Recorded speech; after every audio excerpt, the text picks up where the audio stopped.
দর্শক, আজ মেহেরপুর গাংনী উপজেলার চাঁদপুর গ্রামে ঘটে গেল এক হৃদয় বিদারক ও সারা সমাজকে কাঁপিয়ে দেওয়ার মতো এক নৃশংস ঘটনা।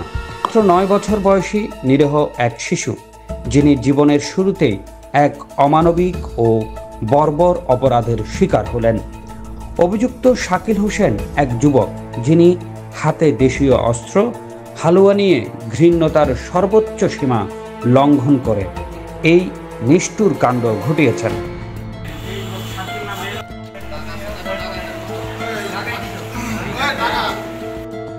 শিশুটি তার বাবার জন্য খাবার নিয়ে মাঠে যাচ্ছিলেন। সেই ক্ষণে ঘটে গেল এক অবর্ণনীয় অমানবিকতা।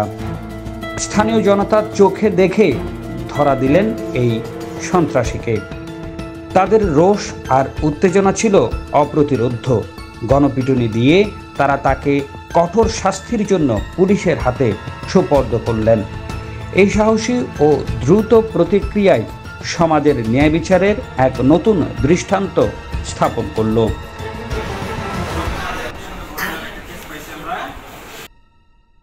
গাংনী থানার অফিসার ইনচার্জ বানী ইসরায়েল নিশ্চিত করেছেন, অভিযুক্তকে গ্রেপ্তার করা হয়েছে এবং আহত শিশুকে জরুরি ভিত্তিতে মেহেরপুর জেনারেল হাসপাতালে নিয়ে যাওয়া হয়েছে।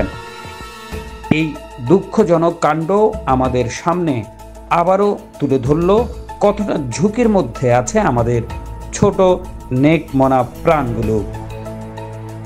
তাদের নিরাপত্তা নিশ্চিত করতে আমাদের প্রত্যেককেই সজাগ, সচেতন ও সংঘবদ্ধ হওয়া ছাড়া উপায় নেই।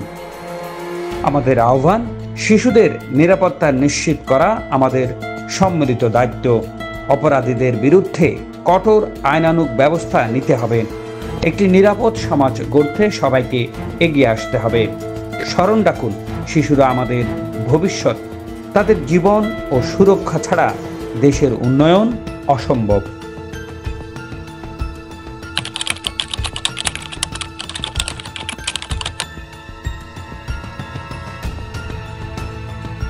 মেহেরপুর প্রতিনিধি হামিদুল ইসলামের রিপোর্ট।